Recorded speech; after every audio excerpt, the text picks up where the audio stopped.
With every bullseye, I feel alive. Gearhead archery, where I thrive.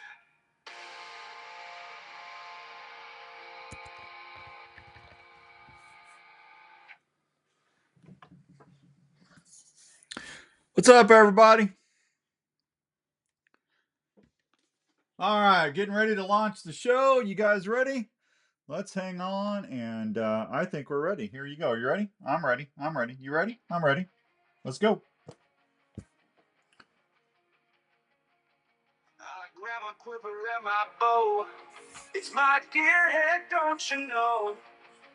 Climbing to the top with gearhead archery. Heart racing as I take aim, my spirit soaring high. As I release my arrow, reaching for the sky. In this world of chaos, I find my peace. Gearhead archery, my soul sanctuary. Each shot I take helps set me free. With every bullseye, I feel alive. Gearhead archery, where I thrive. All right, welcome to this week's edition of the Outdoor Call Radio's BUK TALK Radio. Hope everyone's having a good Wednesday all across the good old US of A. Thanks for tuning in today. We're going to have a fun show. We're going to be talking a little bit about antler growth and how often does have triplets or twins. When we have Iowa DNR biologist Jim Coffey on, and we've got a whole bunch of other stuff to throw at you every time. Hank, how you doing down in Revelton, buddy? Good to see you. Have a good day.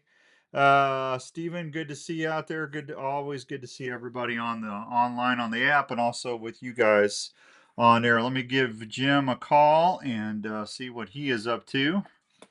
Hang on, get that all popped up there. I got that on there. I got that going there. It's Jim. Jimmy, what's going on, buddy? Well, it's a good Wednesday afternoon after a nice rain. You sound muffled. Are you using your phone or are you using your speaker? This is my speaker, but I will turn it off. Is that better? That's way better. Thank you. You bet. Yeah, you're not so muffled. So, yep, James Coffey, Dr. James Coffey. No. It's Jim, and it's definitely not doctor. Damn it, Jim, I'm a biologist. That's right. Well, James is my formal name that only I get yelled at by lawyers and mothers. Yeah, I hear you on that one. How's things going, man? Can you believe we're in August? No, I cannot. We are so close to squirrel season. I can hear them barking at me. Yeah, it's crazy. I tell you what, I got a chance to go throw some cameras out yesterday, I threw them out a couple days ago, but I had a doe rubbing up against my camera and it moved it. So I said, okay, that's enough of that thing. I'm gonna go throw a strap on there because I'm tired of these deer moving my cameras on me. So I was out. They're tired of you peeking. They're tired of you watching them. Yeah, well, something's going on, Jim. I'm just telling you right now. It's just crazy. But I got a chance. Boy, acorns are looking good. We got a lot of. It's going to be a thick mass crop. It is going to be a good year, especially the white oaks for sure. But it's been a good nut year, berry year in general. We had a great raspberry crop. I'm seeing big amounts of plums out there. And the oaks are really coming on this last month. They just went from just buds to they're growing daily right now. Absolutely. It's amazing. Yeah. All right. Show's brought to you in part by our good friends out at Ruperts Rut and Peace Grunt Calls. Also Gamehide, Kuhle Archery, Gas Bowstrings, Gearhead Archery, and our folks at Atasca Footwear, just to name a few of our partners. Weeby Knives, don't forget about them. So I wanted to get Jim on and talk a little bit. We're in August. A lot of people are anticipating getting their cameras out now. I'm way behind Jenny. And a real quick Jenny update. I had to take Jenny back to the hospital today. So Jenny's going to be in the hospital for a few days. So everybody, if you can keep your thoughts and prayers for her, I would really greatly appreciate it. Thank you. I knew that was coming, so I went out yesterday and got that camera adjusted, and it's that time of year, Jim, man. They're finishing up. Where are they at on their antler growth right now? Well, of course, you got to remember that antlers are the fastest growing tissue in the world. And so they're putting lots of mass on, and it should be about finished with the actual mass. They'll still put some on. And we start thinking about them rubbing and losing that velvet in early mid-September. So you'll start seeing some activity. They've got a couple more weeks of growth. They're going to put a lot of mass on because they've got some still there, but every little bit they put on now is adding to the outside and adding to the end. So it's kind of like a tree. It takes a long time for that first part to grow, but as it gets older, it grows much faster. Yeah. So you'll see some change in this next 2 weeks as those deer are putting that last little bit of blood deposits into those antlers. And then as the sun changes and the days get cooler, that's going to switch over those hormones. And we're going to see that velvet start to rub, and we're going to see those scrapes starting to happen out there. Yeah, Chris Lavadowski in Pennsylvania. How you doing? Rick Seeker here in Iowa. Good to see you. Jeremy Lee, Racks and Tracks Taxidermy. How you doing, buddy? Richard over there on the East Coast. Good to see you. Mark Parker, that's my Bigfoot buddy out there in Michigan. How you doing, Mark? And Stephen, thank you, everybody. I appreciate all that. Thank you. I'll tell Jenny you guys are praying for it too. That mean a lot. This is an exciting time of year, Jim. I want to see what's running around. The corn is ridiculously high. I actually, I had a hard time navigating through the corn, to be honest with you. It was tall, and there's no, they got cover, food, and water in those cornfields, man. It's like a whole new forest system for them. And that's what's exciting in Iowa is exactly that, is that cornfield provides a lot of escape cover. And that's why we see things change when that corn starts getting harvested. They're looking for those drainage ditches, those little riparian areas and things again, because the landscape changes dramatically. Usually in November now. When I grew up, corn harvest could last December, even into January. And now we're so efficient with getting that corn out that it can change overnight. And that deer behavior will change accordingly. Yeah, absolutely. Well, and I'm sure you get these questions this time of year. I think one, hey Dan, I've been seeing these bachelor groups all summer. I got this guy targeted, and then he's gone. What happened? What do you think happened? The acorns start dropping, man. Their diet changes quick. Well, especially the white oak acorns, they tend to fall pretty quickly, and they know where that's at. They are going to target it on those areas. And a good year like this, it could be anywhere. But in a bad corn crop year, your scouting can really help you, because you can find that little ridge top that's got some good acorn production, and those deer are going to be there. Absolutely, Brant. Thank you, buddy. I appreciate that very much. Snake and Brat. I can't. I tell you, my eyes are so tired, Jimmy. I can't even read anymore. Snakenberg, Brant Snakenberg. You know him? He's a great upland hunter. Do you know him? I do not know him. You should get to know him. He's a nice man. So, I'm excited. I'm waiting to see these rubs starting to come out. I got my mock scrapes all doctored up while I was out. I am getting some trail cam pictures. And so yeah, definitely. If you have not got your mock scrapes out in your cameras, I would do it now. I wouldn't do it I wouldn't wait any longer, because Jim, if you bump one early, it's not that big a deal. You bump one a couple weeks before you start hunting, you might not see that buck again. Well, and I always like to remind people too, is if the first time a deer sees a person, they're going to take off. But if you're out on that property, frequently, those deer get used to you just like everything else, and they realize that you're not as big a threat. So if I go out there in my little Hawaiian shorts and my tank top and my side by side, and I give them hold up my Diet Mountain Dew and wave at them and stuff, you telling me I'll be able to drive right out to my stand there later in the year? I would not go that far. If you drive out to your stand in your gator and have your Mountain Dew and your Hawaiian shirt, they'll say, yeah, it's the same guy. But if you show up on opening day with a bow and camouflage and you're sneaking, they're going to say that's not the same guy, and I'm going to leave. And we always joke about that, but there's a lot of truth to it, because deer watch a farmer come into a field every day to move a hay bale, to look at his cows. They hear the rusty, squeaky door on the old truck, in the old days, not the new days. Yeah. And they realize that's just somebody out here. He doesn't bother me. They're used to it. But as soon as something's different, they notice that that's different.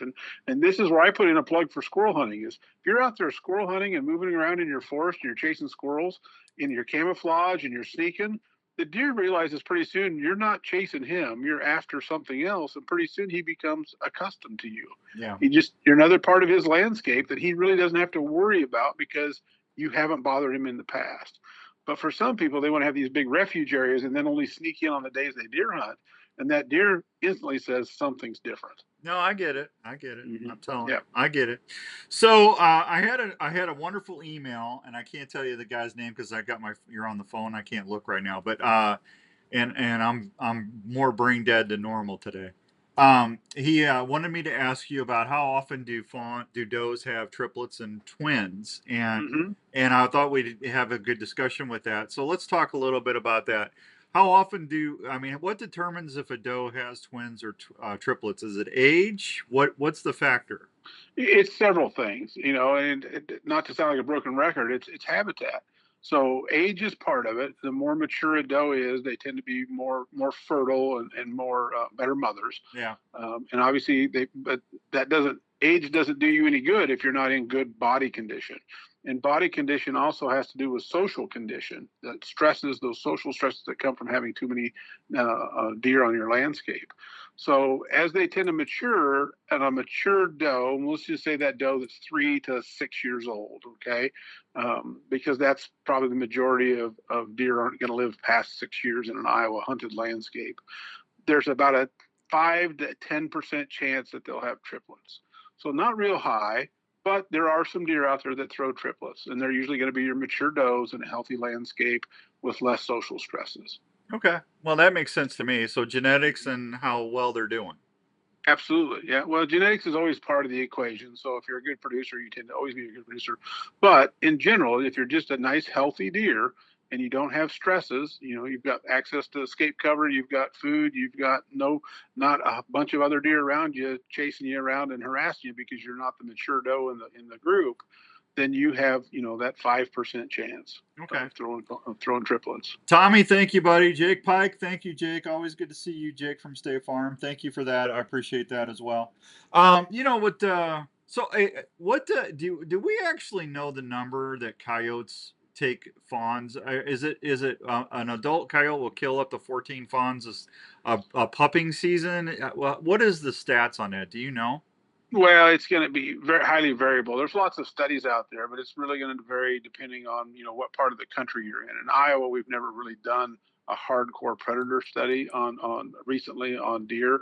There was a little bit of one done a few years ago from Iowa State that was in a state park, Hmm. which is not necessarily a representation of the Iowa landscape, and they show a fair amount of deer.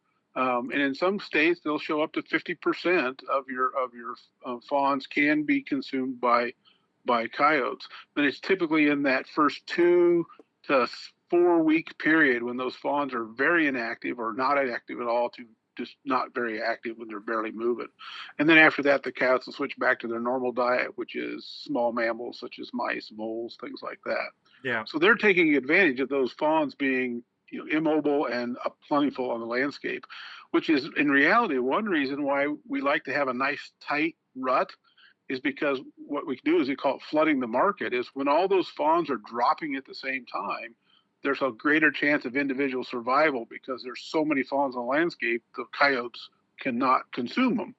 But when you spread that rut out or you spread that birthing rate out 200 days later, now those fawns are more accessible to those coyotes over a longer period. Yeah, I tell you, I've been seeing some really. I mean, that stuff's hard to watch. I've been seeing some stuff on social media. It's like, It's Mother Nature. I know that Mother Nature is the cruelest beast out there, buddy. I'm just telling, and it's hard to watch, but it's all carrying capacity. We need to manage. Uh, It's not only hard to watch, it's again, it's just the reality of life. And I don't mean to be flippant about it, but I tell people many times is we have areas in the state where we have too many deer, yeah, and we know that. But if half of those deer weren't being eaten by fawns, we'd really have, or being eaten by coyotes, we may really have a problem in some areas. yeah, more. So again, yeah, that Mother Nature balance is real. We're Yeah, not raising cattle on the landscape. There's deer, and Mother Nature helps that balance work itself out. And when deer are plentiful, there's lots of deer. Coyotes will increase their pup sizes or their litter sizes to account for that. yeah. So All right. So if a doe has triplets, is she mhm. going to have triplets the next year, or is it does how do Not what? necessarily. Yeah, I mean she could be more likely because of a genetic trait, but in reality, it's just she had enough. She had extra follicles that year that got Do you that do you got do you as sufficient. biologists know what? Will a deer? Will they always have triplets, or will they always have twins? I mean, does it? Are they going to fluctuate? Individually, well, Yeah. no, we wouldn't know by specific deer. I mean, there's probably a few studies out there that track that over time in pin deer, but in the wild, we wouldn't have the individuality to know one specific deer what they do. But what we do look at is we can look at placental scars, or we can look at even roadkill deer, and then look at tooth age related data and put categories so that we know about 80% of your does will have twins, Okay. and about 5% will have triplets. Um, Even less than 0.5% may have quadruplets. Very rare, but it can happen. Okay. And yeah. Okay. All right. Hey, Jarrett, thank you, buddy. I appreciate that. Tony Casey, good to see you, buddy. Always good to hear from you. Tommy, good to see you too up there in PA. All right, Jim, hang on. I'm going to take a real quick break, two, three spots, and then we'll come right back with Jim Coffey from the Iowa Department of Natural Resources. Don't go nowhere. It's Buck Talk Radio. In these times when a lot of us are working from home, it's even more important to make sure your home is the right temperature and comfortable. Now is a great time to call the experts at Wyckoff Heating and Cooling at 287-6000 to schedule a check on your current heating and cooling systems. Is your house too dry and giving What's up, your everybody? family issues? A Honeywell dehumidifier system installed with your AC heating system can solve that issue right away. Wyckoff Heating and Cooling is a family-owned and operated business that has been serving Iowa residents and businesses for over 70 years. They offer 24-hour service and programs like the Peace of Mind plan for less than $15 a month. So if you want more time on the water or in the woods this year, please call the folks at Wyckoff Heating and Cooling for any of your home or business heating and cooling needs. One call to Wyckoff Heating and Cooling will bring you peace of mind under your roof every day.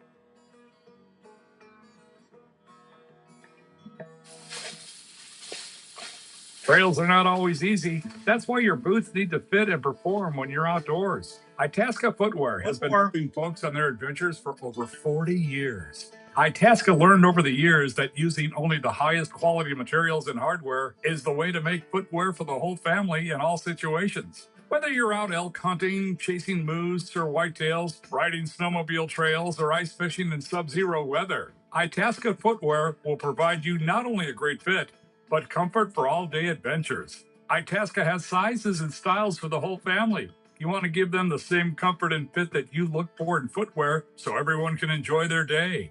Look for Itasca Footwear, trusted by millions of customers at most major and family-owned retails. For more information or footwear styles, please go to www.itascabrands.com.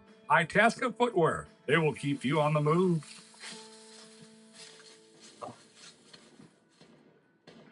Have you been looking for an easier way to haul your gear for your outdoor adventures or projects? Well, have you looked at Compass Carts? Compass Carts offers a unique and durable system for all of your outdoor needs. Compass Carts works with your e-bikes for easy loading of your game, gear, or what you need to go from camp, tailgates, or to the project site. They offer several hitch options so you can use your ATV or your side-by-side as well. Compass Carts have great suspensions that hold up to big payloads, wheel options that can handle over 300-pound loads while holding up to the harshest terrains with no flats. They also convert to a carrier for your bike or gear by simply loading to your vehicle hitch with ease. So no more struggling to get your deer, elk, or other game and gear back. Just load it on your Compass Cart and you're on your way. For more information, check them out, compasscarts.com, or find a dealer near you.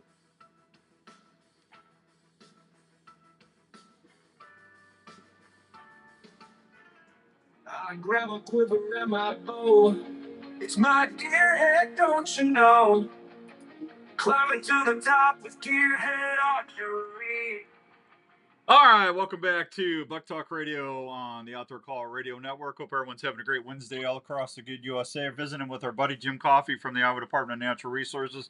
Jimmy, when those deer get that velvet off and they're hard horned, why do those bucks change their behavior so much? That's a hard and an easy question, because the testosterone levels are increasing dramatically, and they get crazy. Yeah, That's the easiest way to say it. Is they're responding to stimuli that aren't normal. They got a short window of opportunity to do a lot of business, and they just change behaviors. yeah. Steven says, Dan, if bucks are still in velvet, will they visit and mark scrapes? Absolutely, Steve, and they will definitely do that. I get them on camera all the time. So, Yep. and they're up there with that preorbital gland and them licking branches and everything else. So yeah, that's what I'm saying. I try to get my mock scrapes out in June, just so I can get them habitualized to hitting those scrapes. I always try to, and I use the same scrapes every year. That not every mock scrape is going to work. Now I've told you that before, and that's the truth. But if you go put out several, and you do it on well-traveled paths, if you do it in corners, you do it from a transition area like a food source to a bedding area, your chances of them hitting that mock is going to be pretty good. Just keep your scent down to a minimum if you can. But it's amazing, Jim, that when they get hardhorn, man, them bucks, it's just like they become different animals. And a lot of them go nocturnal. Well, and so this is the great part of deer biology is they got nothing else to do but do what they're supposed to do. Yeah. And they're going to move odd hours. They're going to move odd places. That's why we put out our public release notices, about deer car collisions in November, because those deer are moving in times they normally wouldn't be moving. They're moving across roads they normally wouldn't be crossing because they don't care. They're just trying to find that first doe that's in estrus because they got to be there to tend her and get done with her and get on to the next one. So sleep is not a priority. Eating is not a priority. It's moving is the priority. Yeah, I almost hit a buck yesterday. At 1 o'clock in the afternoon, man. He came out of nowhere. It can happen anytime, but I tell you what, you can tell when the rut starts because those deer are really moving. Yeah, it's not the rut. I don't know what was. No, it was just crazy. I just oh my. Well, deer are always moving. I mean, we just got to remember they're not moving the same way. But you've got farmers out cutting hay right now. You've got people, flying drones, spraying crops. There's lots of activity that get deer up and moving. But when that rut comes on, they just turn their brains off and get laser focused. And we as humans, we can take advantage of that because they're going to be following those scrapes and hitting those trails and moving a lot more. That's why we like to hunt deer, with a bow early because they're moving. Yeah. And we can sit in one spot and let them come to us. Whereas our later deer hunters, that's why drive hunting deer and party hunting deer was so popular, is because those deer would settle back down after the rut and we needed to move them to make them accessible. Yeah. Hey, Todd Ruperts Rut and Peace Game Call extraordinaire, Mr. Rupert in Pennsylvania. Man, I told you about my buck in Iowa last year. Did we talked about that, didn't we? I don't remember. I can count on two hands. I have all the years, what have it been, 35 years, where I've actually stopped a mature buck and got him to come back and put his ears back and get mad at me. I mean, I will not go in a tree stand without a grunt call. I just will not. But I mean, it does. Every deer is different. They all have different personalities, behaviors. But man, when it happens, Jim, that's just magic, man. Oh, it's fun. Yeah. Especially when they're listening to you or they're responding to you. That's one thing that makes turkey hunting so fun is when you call and that turkey gobbles back and you know that he is responding to you. That's exciting. It's the same thing when you call ducks and they turn in the air. They're going south, but you make a call and they come back to your spread. That's exciting. Yeah. Yeah. I hit him with one of the old, and boy, he stopped. And he looked around, and then he turned around and started coming right back at me. And I was like, "Oh, this is going to happen." That was amazing. That's the beauty of testosterone, because he could not leave that grunt alone because there was somebody else looking at his does. Yeah. And I got to come back and check that out. Well, I'm glad he did. It worked out. I should be getting him back soon to put on the wall there. Oh man. Hey, so the August roadside surveys are in effect. How's that going? Yeah, it's going pretty well. I ran mine this morning, and I know a lot of other guys, we kind of always watch the weather and try to hit the best conditions. It gives us kind of a short window to get them done before the 15th. And I saw more pheasants this year than I've had. I didn't get quail in my count, but I heard a lot of quail. Obviously, we have to see them to count them. The thing that was a little disappointing for me is as many rabbits as I've been seeing, I did not see rabbits this morning. But I ran it just, prior to this front coming through, and that might have messed things up just a little bit for me. Did you guys get that rain? We did. We got a little bit of it kind of split around us. More went south, and obviously up north got more. But we had a good 30 minutes of hard rain about 10:30 this morning, and I was done with my survey by 7:30, so I had pretty good conditions. But pressure screws animals up once in a while too. So yeah, I know there's more rabbits out there than what I counted this morning. Okay. Well, we got dove season coming up in a few weeks. That's going to be here Yep. before you know it. Then squirrel season, and Yep. I know you'll be chasing out, sitting under oak tree or hickory tree or somewhere, huh? Trying to keep the deer away so I can get my squirrels. What's your favorite way to eat squirrel? I just grew up frying them. I really enjoy frying them. That's probably my best way. I've had them baked and I've had them in a crock pot stew, which is really good. Yeah. But you know, traditional way for me is just to split them and fry them and eat them that way, especially young ones. Yeah, I love fried squirrel, mashed potatoes, and milk gravy and green beans. Yep. That's a great meal. But I also love squirrel and dumplings. Yep.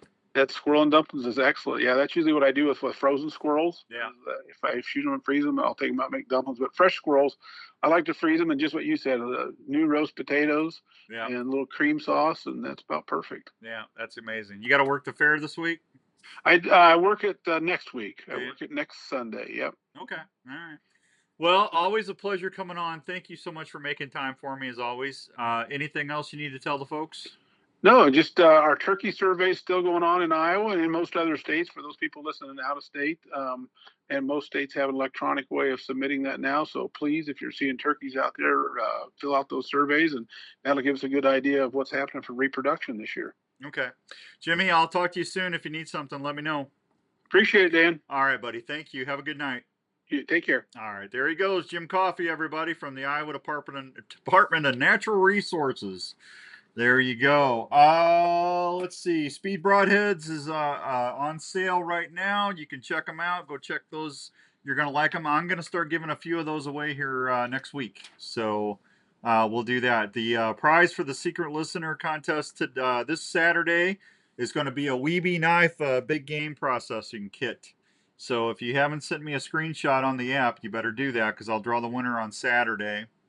And let's see, there was something else. Ticks are bad. Make sure you're wearing your limit tick. I had a couple of ticks. I could see them. I got them back on my side by side after I went and changed my cameras, and they were on my limit tick bibs, and I was seeing them drop off into my side by side. So make sure that you're staying protected 24/7 out there if you're out there and about. So not you don't want too many things bad with ticks. It's just not Lyme disease anymore. I mean, alpha Gallus syndrome and all that other stuff is just bad.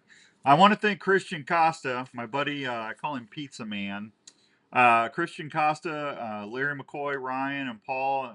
Christian and I, we all work together at Respect the Game TV. Christian is a website genius. He is redoing the Outdoor Call Radio website right now. We're going to launch the new site in a couple days, so stay tuned for that, theoutdoorcallradio.com. You can also go to outdoorsdan.com, but that's going to launch here in a couple days, and I want to thank Christian for helping me do that. Hunter education programs have open registration for fall courses. That's going on right now. If you're 11 years old or older, you may enroll in a course, but those who are 11 and successfully complete the course will be issued a certificate when it becomes valid on their 12th birthday. So if you want more information about that, just get a hold of the folks at the Iowa Department of Natural Resources. Anyone born after January 1st, 1972, in order to purchase a hunting license, you have to have the hunter education certificate. And if you're going to travel out of state, make sure you got that hunter education because they're going to want it especially if you're trying to get a non-resident tag. I told you about the mock scrapes. Right now, I am using Pure Whitetail's Dominant Scrape, Premium Buck Urine, and Pre-Orbital. Those are the three scents that I am using from Pure Whitetail, and they work amazing. I'm getting some really nice pics. I'm not showing them because I don't show my buck pictures until they're dead or season's over. I just don't do that. I learned the hard way. Still shooting my Carbon 24. If you are looking for a new bow this year, please go to gearheadarchery.com. Skippy Peterson is one of the nicest bow company owners I've ever met in my life. I've known Skip for almost 20-something years. Him and his lovely wife are the owners. They have the best customer service of any bow company out there. If you have never seen a gearhead or shot a gearhead, I encourage you to go to your nearest bow shop and ask them to grab one. Or just go to gearheadarchery.com and talk to Skip. If you call that, you're going to talk to Skip, the owner. How neat is that? And that guy will do anything and everything he can to make sure his customers are happy. It is the quietest bow I've ever shot in 30-something years of bow hunting, and that's just the way it is. So go check it out. I love my Pivot Carbon 24. Racks and Tracks Taxidermy. We're going to out there in Knoxville. We're going to be working with Jeremy out there. We're going to be doing a buck shoulder mount deal. We'll start that here in a few weeks, and I'll tell you how you're going to have 2 ways to win that. I'll tell you more about that. I also want to thank my buddy Dave Jones at Jones Brothers Taxidermy. Dave and Ron and everybody moved over to Norwalk from Mitchellville. And I'll let you know how Dave's doing and if he's going to be accepting any new stuff. But I know we love Dave. Dave's been done all my mounts. Everything in here was done by Jones Brothers Taxidermy, except for my full mount turkeys. Those were done by Corey. But Dave and Harv, they've always done my mounts, my bears, everything, and they're just awesome. And Dave is the one that told me to call Jeremy and work out because we're going to be working with both of them. And I just like Jeremy Lee a lot. He's a good young man, and looking forward to doing that. So I'll tell you more about that in a little bit. Ruperts Rut and Peace game calls. You're gonna want. Don't do it right now. Hold your powder. Hold. Don't buy one yet. I'm gonna tell you when to buy one if you haven't got one. We're gonna be doing some special deals. And hey, well, I'll tell you more about that on Saturday. I want to talk to Andrew about something. All right, Unknown Files is on at 7. I am going to get out of here. I have to make sure my wife is doing okay. If you need anything, you can message me here on social media. You can go to the website. My email's right there. Otherwise, I will talk with you on Saturday. Thank you for all the prayers for Jenny out there. And like I said, if y'all need anything, just get a hold of me, and I promise I'll get back to you. Just give me a little bit of time, but I will get back to you. So there will be hats and shirts for sale on the new website. No, Chris, there will not be hats and shirts for sale, but the website looks amazing. You're going to really like the new website. It's going to be cool. So anyway, you guys need anything, let me know. I am going to say goodbye to my Facebook stream, folks. I'll see y'all soon. If you need me, let me know. Thank you. Good night. Have a good night Wednesday. Bye.